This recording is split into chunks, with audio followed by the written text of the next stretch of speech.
Buenos días, buenas tardes, buenas noches. En el día de hoy estamos haciendo la quinta parte del video de bilocación.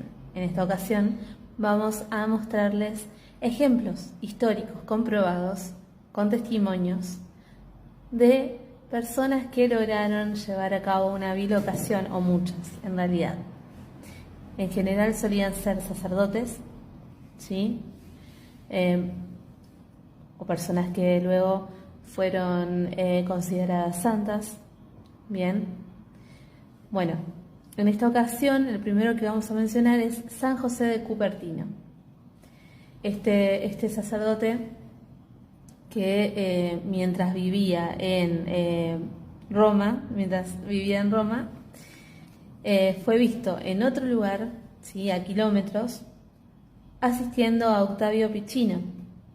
Es decir, fue visto en Roma, donde él vivía, por muchas personas, las personas que normalmente lo veían en la iglesia, y a la vez fue visto a kilómetros asistiendo a Octavio Piccinno.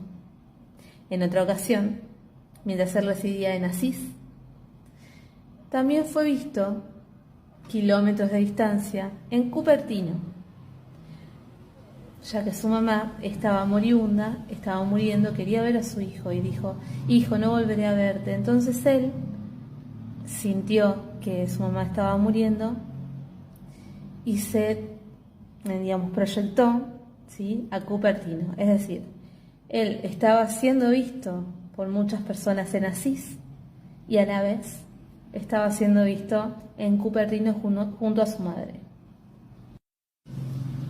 En el caso de San Francisco Javier, él fue visto en un barco en alta mar y a la vez fue visto en la tierra. Bien, o sea, unas personas estuvieron con él en el barco, mientras en el mismo momento otras personas estaban viéndolo en otro lugar. En el caso de San Alfonso María de Ligorio, él se sentó y quedó completamente dormido por casi 2 días. Las personas que estaban asistiéndolo, que estaban en la iglesia junto con él, querían despertarlo, pero se les prohibió que lo despertaran. Lo dejaron dormir hasta que él se despertara solo. Al despertarse, tocó una campanilla y todas las personas que estaban ahí vigilándolo acudieron a él para ver qué era lo que había sucedido. Él les dijo: ustedes pensaban que yo estaba durmiendo, pero no es así. Estaba asistiendo al Papa, que ya no está entre nosotros. Luego llegó la noticia de que en el mismo momento... Bien, el video anterior se cortó, se me terminó el tiempo, así que bueno, vamos a retomar desde ahí, desde donde habíamos dejado. Estamos hablando, ¿sí?, de San Alfonso María de Ligorio. Bien, él había quedado dormido en un profundo sueño durante casi 2 días, sentado. Las personas estaban a su alrededor muy preocupadas por él porque no sabían qué le pasaba, pero tenían prohibido por sus superiores despertarlo, solo tenían que dejarlo dormir hasta que él se despertara solo. Entonces, cuando él se despertó, tocó una campanilla y enseguida asistieron a él todas estas personas que lo estaban cuidando y muy preocupados. Él muy sorprendido por la preocupación de los demás, dijo: bueno, pero ¿por qué están tan preocupados? Entonces los demás le contaron que había estado casi 2 días durmiendo y no sabían qué le pasaba. Él le dijo: ustedes creían que yo estaba durmiendo, pero no es así. Estaba asistiendo al Papa. Luego llegó la noticia al pueblo de que el Papa había fallecido exactamente en el mismo momento en que San Alfonso María de Ligorio despertó. El caso de San Antonio de Padua es muy especial. Él se encontraba en Padua, bien, y tuvo una visión sobre su familia que vivía en Lisboa. Resulta que, hubo una injusticia, acusaron injustamente a su hermano de un asesinato. Él no podía soportar que eso sucediera y se trasladó a Lisboa. ¿Qué sucede? Para llegar de Padua a Lisboa se necesitaban aproximadamente 3 meses para poder llegar.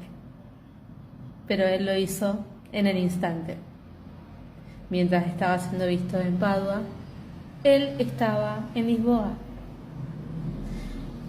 El hermano había sido acusado de asesinato, ya que otra persona había matado a un hombre y este hombre había sido enterrado en el patio del hermano de San Antonio de Padua. Antonio, tratando de liberar a su hermano, pidió que le trajeran el cadáver de la persona en cuestión.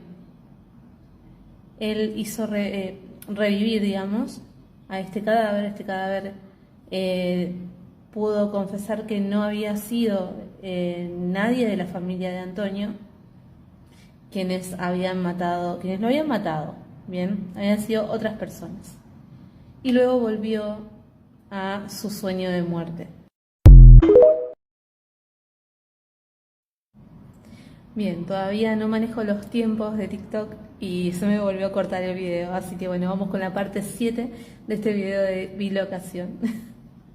Estamos hablando de San Antonio de Padua. Yo les había comentado que él, estando en Padua, tuvo una visión de su familia en Lisboa, donde su hermano había sido injustamente acusado de asesinato.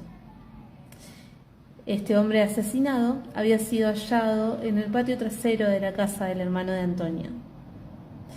Él, sabiendo que era una injusticia, se trasladó a Lisboa. Pero ¿qué sucede? Entre Padua y Lisboa hay aproximadamente 3 meses de viaje. Pero él lo hizo en ese momento porque lo que hizo fue proyectarse, fue bilocarse. Entonces, fue a donde estaba su hermano, tratando de liberarlo, de comprobar que él había sido inocente. Y entonces pidió que trajeran el cadáver de la persona asesinada. Lo hizo revivir, como yo les decía, muchos de estos casos, en general sacerdotes, santos, personas que fueron consideradas santas, tenían muchas habilidades místicas, porque claro, bueno, ellos pasan su vida en meditación, en profunda conversación o profunda conexión con seres de luz. Entonces, estas habilidades suelen ser mucho más cercanas a ellos, ¿bien? Pero no nos vamos a ir de tema. Entonces, él hizo que este cadáver pudiera revivir momentáneamente para poder confesar que su hermano no había sido. Una vez que lo confesó, volvió a dormir el sueño eterno. Entonces liberaron a su hermano porque ya se sabía que él no había sido culpable. Entonces San Antonio de Padua regresó a Padua, justamente. Bien, en la octava parte de este video voy a hablarles sobre 2 casos impresionantes, y uno de estos casos pudo ser grabado por una cámara. Hay videos que lo muestran. Yo, por una cuestión de derechos de autor, no los voy a subir al video, pero pueden buscarlo y encontrarlo en internet. Pero voy a comentarles más en detalle sobre estos 2 casos que son realmente impresionantes.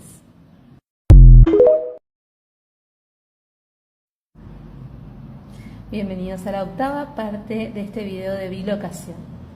Como les comentaba en el video anterior, en esta ocasión le vamos a hablar sobre 2 personas que realmente fueron impresionantes las habilidades místicas que tuvieron. Primero vamos a hablar del Padre Pío, ¿sí? Que su última aparición como bilocación fue justamente cuando estaba muriendo. Él estaba ya en sus últimos momentos agonizando y fue visto a 200 kilómetros de allí cuando Domenico da Sese abrió el confesionario y lo encontró a él rezando. Entonces se sorprendió porque él no se encontraba allí, estaba muy lejos. ¿Cómo apareció ahí? Bien, entonces Sorprendido le preguntó qué pasaba, por qué estaba ahí. Y el padre Pío le dijo que, bueno, ya no confiaba en él, ya sentía que se estaba yendo, que rezara por él. Luego de eso, al día siguiente, el padre Pío falleció a 200 kilómetros de esta bilocación, o sea, falleció donde él estaba, pero había aparecido a 200 kilómetros donde estaba Domenico da Sese. Esa fue la última aparición y bilocación del padre Pío. Al enterarse de que había fallecido el padre Pío, Francesco Farchioni y Francesco Cioni invitaron a don Domenico a poder ir al funeral. Pero don Domenico no se sentía en condiciones de ir hasta ese lugar. Recordemos que él estaba en San Giovanni Rotondo, a 200 kilómetros de ahí. Entonces ninguno de los tres fue. Los tres se quedaron allí donde estaban. Hay personas que estuvieron en el funeral que lo vieron en persona a don Domenico y lo saludaban y él no respondía al saludo. Entonces cuando lo vieron en persona le preguntaron que por qué no los había saludado y don Domenico no les respondía, porque claro, no era él quien había estado en el velorio. Ahora, cuando Farchioni le preguntó qué era lo que había sucedido, don Domenico le dijo: "Quieres saber demasiado", dando a entender que él sabía lo que había sucedido. Todo esto quedó filmado. Hay registros que ustedes pueden buscar en internet sobre esta situación.